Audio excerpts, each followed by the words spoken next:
belingkeran 3 meter persegi, belingker tapi bersih. Dilihat itu tengah-tengah lingkaran itu ada batok, isinya nasi.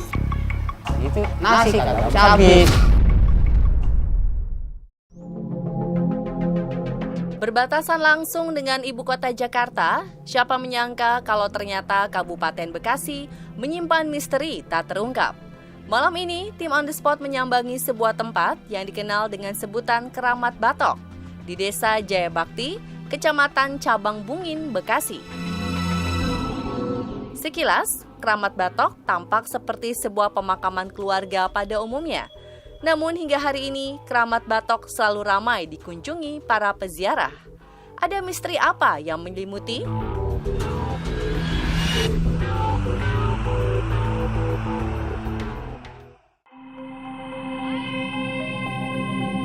Para peziarah meyakini Keramat Batok memiliki karomah terkait seorang tokoh sakti bernama Uyut Gabit yang dimakamkan di tempat ini.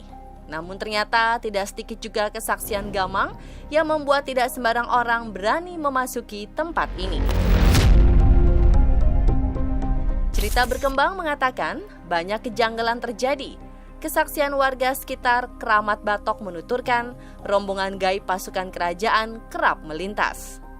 Warga yang tidak ingin disebutkan namanya mengatakan pernah melihat rombongan prajurit dari masa lampau lengkap dengan tombak dan goloknya melangkah diiringi pasukan berkuda.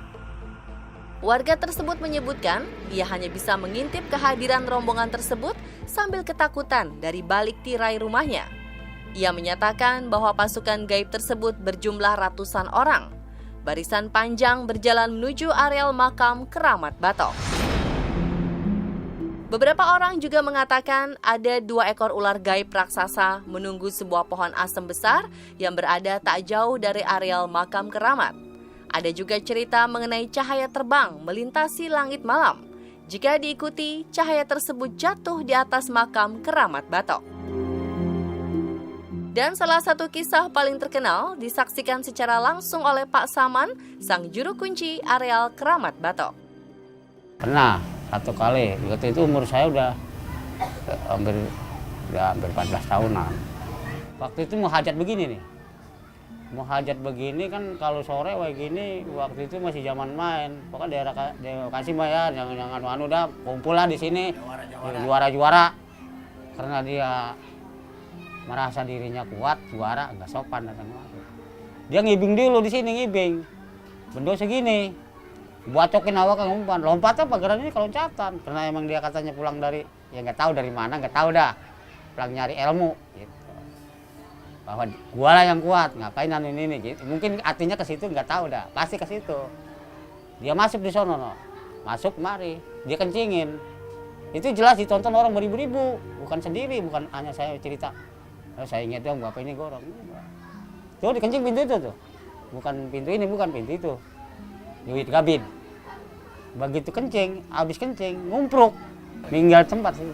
Udah orang gerak lagi. Langsung dibalain. Ya kena kesombongan juga dia, udah nggak sopan.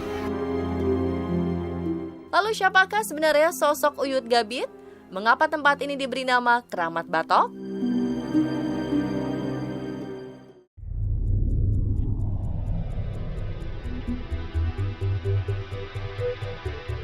Sejarah Keramat Batok tidak bisa dipisahkan dengan sosok Uyut Gabit.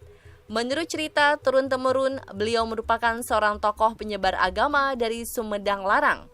Konon, Uyut Gabit merupakan tokoh yang cukup disegani dan memiliki banyak pengikut. Banyaknya pengikut Uyut Gabit di Sumedang Larang menimbulkan kecurigaan Belanda dan dikhawatirkan dapat menimbulkan perlawanan di kemudian hari. Oleh karena itu, Belanda mengeluarkan perintah penangkapan Uyut Gabit dan dibuang ke laut. Di Sumedang Larang itu kan sebagai tokoh agama, artinya di zaman sekarang punya yayasan dah, orang besar. Karena waktu itu zaman Belanda, ini sesila dari orang tua Pak. Jadi Uyut Gabit itu ditubur ke Belanda, karena banyak pengikutnya. Ya sehari 2 hari, lama-lama Uyut Gabit ketangkep. Kalau dulu nyebutnya tangkep. Akhirnya Uyut Gabit jangan sampai ada makamnya, dibuanglah di laut. Karena dia banyak pengikutnya, buang jangan sampai ada makamnya, masuk Belanda. Dibawa ke laut, dibuang di laut.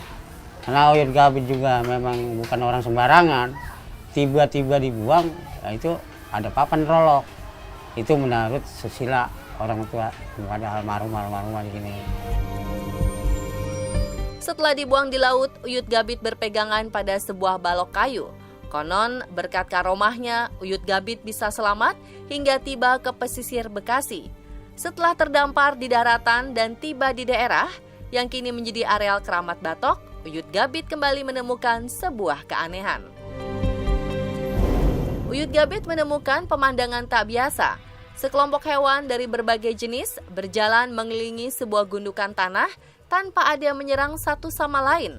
Padahal di antaranya terdapat jenis-jenis hewan buas. Begitu dia minggir, dia juga rasa terkejut. Karena penuh dengan binatang buas apa macam-macam itu. Kalau diperhatikan Kak Uyut Gabit itu kok nggak berantem gitu. Sedangkan makannya muter. Kalau makan muter gitu, nggak sonok maring nggak. Sebab udah penuh binatang, muter makan. Jadi gundam sehari 2 hari sama si Uyut Gabit itu. Ada apa ini? Gitu. Jadi intinya Pak dari sini ke sini aja, ke depan aja itu susah masuk kemari nih. Iya, sama duri apa gitu. Akhirnya Uyut Gabit merobos ya masuk. Nah, ternyata itu di tengah-tengah ada sebuah lingkaran 3 meter persegi, belingkar tapi bersih.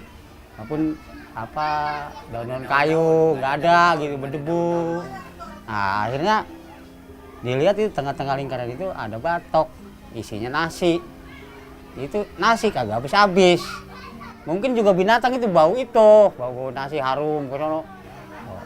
Jadi bergabunglah Kong Gabit di situ.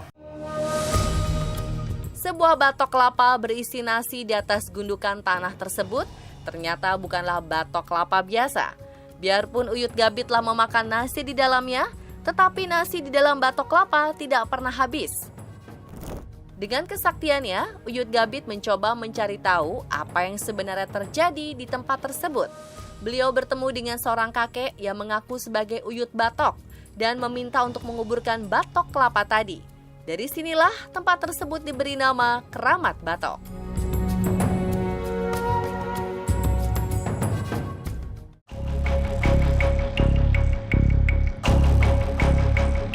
Setelah pertemuannya dengan Uyut Batok, setiap tanggal 10 Muharram, Uyut Gabit selalu mengadakan syukuran bersama dengan masyarakat setempat.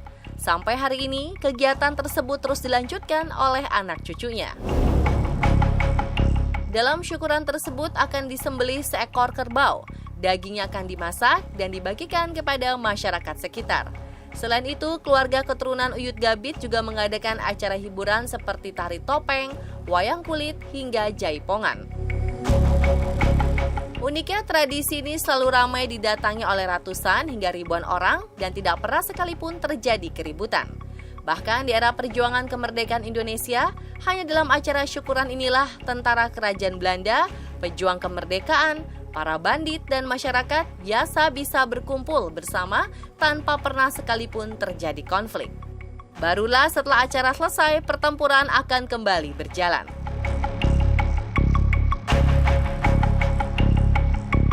Itulah penelusuran misteri Keramat Batok Bekasi versi On The Spot.